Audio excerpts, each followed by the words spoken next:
wa asyhadu anna Muhammadan abduhu wa rasuluh. Allahumma salli ala Muhammad wa ala alihi wa ashabihi wa man tabi'ahum bi ihsanin ila yaumiddin. Ya ayyuhalladzina amanu taqullaha haqqa tuqatih wa la tamutunna illa wa antum muslimun wa ba'd. Fa inna asdaqal hadisi kitabullah wa khairal hadyi hadyi Muhammadin sallallahu alaihi wasallam. Syarrul umuri muhdatsatuha fa inna kulla muhdatsatin bid'ah wa kulla bid'atin dhalalah wa kulla dhalalatin finnar. Ayyuhal ikhwah azza subhanahu wa ta'ala, insyaallah kita masuk hadis ke-101 dari matan kitab Al-Jami', bab-bab bagian akhir dari kitab Bulughul Maram oleh Al-Hafidz Ibnu Hajar Al-Asqalani rahimahullahu ta'ala. Tema global tentang masalah zikir dan doa. Untuk kesempatan kali ini, tema yang kita angkat adalah dikatakan zikir apabila bibir bergerak. An Abi Hurairah Abdurrahman ibn Sakhar ad-Dawsi radhiyallahu anhu qala bersabda Rasulullah sallallahu alaihi wasallam, yaqulullah ta'ala, Allah ta'ala berfirman. Artinya ini hadis qudsi, makna dari Allah, lafaz dari Nabi disampaikan secara periwayatan. Sahih tidaknya akan ditinjau sesuai dengan sifat-sifat para perawi ketika mereka orang yang pantas diterima periwayatannya karena dia orang Islam bertauhid, benar, jujur, tidak bohong, hafalannya kuat, para perawi berangkai dan tidak bertentangan dengan hadis-hadis sahih yang lain.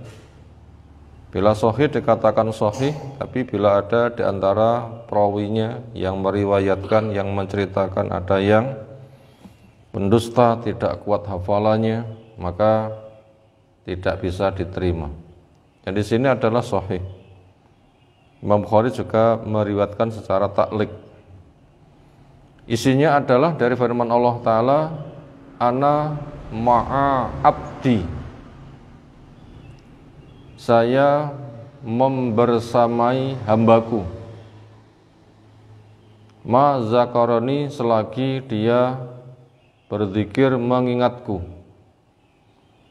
wa taharokat bi syafatahu, dan dua bibirnya bergerak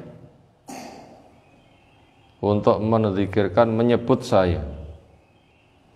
Akhrajahu, mengeluarkan hadis ini Ibnu Majah, was-sahahu, dan menilai sahih Ibnu Hibban, wa zaqarahu al-Bukhari, ta'liqan, Imam Bukhari menukilkan secara mu'allaq dalam bentuk menukil, tidak menyebutkan rangkaian para perawi. Dan itu ketika diteliti adalah ternyata sahih. Kesimpulannya hadis ini adalah sahih. Pelajaran yang bisa kita ambil dari hadis ini, zikir makna bahasa adalah ingat atau menyebut. Secara istilah, mengingat, menyebut tentang Allah, tentang ayat-ayatnya, tentang surga nerakanya, yang manusia supaya selalu berkait dengannya. Membaca Al-Quran termasuk zikir, karena jelas menyebut, mengingat tentang Allah, tentang ayat-ayatnya. Mempelajari pemahamannya, tafsirnya termasuk bagian dari zikir, karena bukan sebatas menyebut tapi malah mendalami. mengamalkannya, itu juga termasuk bagian zikir, bahkan tuntutan. Karena enggak cukup oleh itu disebut, diingat, tapi perwujudannya apa? Entah berdiri, duduk, maupun berbaring, itu masuk wilayah zikir. Termasuk mendakwahkannya juga termasuk bagian dari zikir, karena program yang diperintahkan wajahid bihi jihadan kafiroh, berjihadlah pada mereka dengan jihad yang besar, artinya dakwahkan. Karena juga ada perintah dari Nabi SAW, balighu anni walau ayatan, sampaikan dariku walaupun satu ayat. Itu juga bagian dari zikir. Memurajaah, mengkaji ulang supaya tidak hilang, itu juga masuk bagian dari zikir.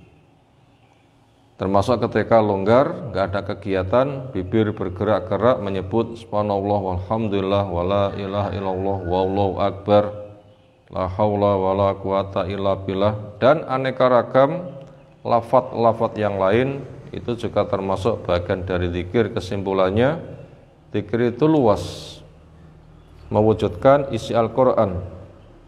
Allah menyebutkan Al-Quran dengan nama zikir.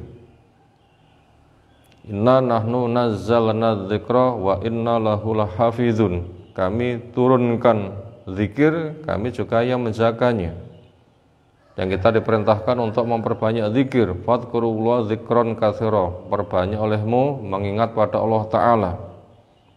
Tanda orang-orang yang soleh adalah yadhkurunallaha qiyaman wa qu'udan wa ala junubihim wa yatafakkaruna fi khalqis samawati wal ardh rabbana ma khalaqta hadza batila subhanaka faqina adzabannar. Orang-orang yang selalu berzikir kepada Allah, berdiri, duduk, berbaring, dan selalu merenung akan apa yang Allah cipta, yang menyimpulkan, ya Allah, tidak ada sesuatu yang kau cipta sia-sia, engkau maha suci dari kesia-siaan, jaga kami dari api neraka. Itu tadi pelajaran yang pertama tentang makna zikir, bahasa, istilah, dan seluk-beluknya. Pelajaran nomor 2, zikir memiliki peran yang sangat penting. Digambarkan seperti air buat kehidupan ikan. Ikan memang binatang air, ada air sehat, ikannya seolah juga sehat. Dimentaskan dari air, ya mati. Nah, orang dipisah dari zikir, hatinya tidak pernah berzikir, dan konsekuensi berikutnya ya bagaikan ikan diangkat dari air, gimana? Mati. Makanya orang mengganti dengan memperbanyak tawa, lalai, senda gurau, enggak mengingat kepada Allah. Itu jelas ancamannya mati. Yang pesan Nabi SAW, la tuksirid dhahka fa inna kasrata dhahki tumitul qalba. Kamu jangan memperbanyak tawa. Kenapa? Lalai. Ibaratnya ikan terlalu lama diangkat dari air. Karena memperbanyak tawa itu membuat hati mati. Jelas hadisnya. Itu fadilah zikir, itu adalah bagaikan air buat kehidupan ikan. Bila hati kita pengen hidup, perilaku kita pengen baik, maka enggak bisa dipisah dari zikir. Nomor 1, kita telah mengetahui luasnya wilayah zikir. Ilmu, pemahaman, amal, dakwah, menjaga, bertasbih, tahmid, semuanya masuk kepada wilayah zikir. Lalu pelajaran nomor 3, orang dikatakan berzikir bukan sebatas diangen-angen. Walaupun dia juga termasuk mengingat Allah, tapi ada kriterianya yang nanti akan ada nilai. Yaitu selagi dua bibirnya bergerak. Makanya zikir yang bernilai itu apabila sudah ada bukti. Karena sesuatu yang masih terlintas, cek nek angen-angen, perkara sing masih berada pada pemikiran, aku kepikiran, ada bahasa senada dengan itu belum ditulis baik maupun buruk. Baru akan ditulis apabila memang sudah bergerak. Dan ini fadilahnya besar, karena yang terangan-angan pada pikiran itu ada angan-angan api, ada angan-angan elek. Termasuk hasad, nggak suka kepada yang dimiliki oleh orang lain dari kelebihan-kelebihan. Apabila unek-unek ketibrol nih, elek tenanan. Tapi selagi bisa ngempet, nggak sampai diucapkan, itu belum dinilai. Ini hikmah yang sangat besar. Dan sering pada diri seseorang itu ada lintasan rasa yang kadang yang jelek-jelek. Itu bila sudah ditulis, alangkah banyak dosa-dosa manusia. Makanya kriteria sesuatu dikatakan sudah ditulis sebagai sebuah nilai, baik atau buruk, itu apabila sudah digerakkan. Makanya apabila kita punya unek-unek baik dan itu ingin dinilai pahala, maka gerakkan bibir kita. Gerakkan bibir kita, umi-umi, sehingga zikir itu nanti akan tampak. Bila ingin menyontohkan kepada orang lain, ya agak dikeraskan dikit, gak apa-apa sampai dia itu mendengar. Walaupun kadang ada orang menilai, karena koncone panggah umi, apa rada stres atau gimana. Ya biarinlah orang memberikan komentar, mereka akan dapat nilai sendiri. Makanya kita jangan gampang komentar, karena komentar kita juga akan dinilai. Apalagi komentar isinya celaan, nanti kena ancaman wailul likulli humazatil lumazah, celaka besar buat orang yang pencela dan pengumpat, termasuk menuduh orang itu gila, padahal itu tidak ada urusan. Lalu pelajaran yang keempat, apa fadilah dari zikir? Jawabnya, dia mendapatkan kebersamaan Allah. Karena hadisnya jelas, ana ma'a abdi. Allah ungkapkan sendiri, saya menyertai hambaku selagi berzikir kepadaku dan dua bibirnya bergerak. Arti Allah membersamai, apa itu? Maka makna membersamai itu luas. Kalau kita lihat tentang diri makhluk berada di bumi bawah, Allah ala wartafa'a, tinggi dan naik, dari arsy tinggi dan naik. Jarak bumi yang kita pijak ke arsy, andai manusia ada yang mampu, butuh waktu 50.000 tahun. Lalu makna Allah membersamai sesuai dengan kriteria yang disebutkan oleh dalil. Apa itu? Mengetahui dengan ilmu, mengetahui dengan pendengaran, penglihatan. Kita ulang, membersamai dengan ilmu, membersamai dengan pendengaran, penglihatan. Membersamai juga bila untuk orang kafir untuk memberikan ancaman hukuman. Juga termasuk mana membersamai khusus untuk orang yang beriman dengan ijabah doanya, pertolongannya, bantuannya. Dan semua buat Allah makhluk berada pada jarinya sesuai dengan keagungannya, nggak seperti kita berjari. Allah berjari sesuai dengan keagungannya.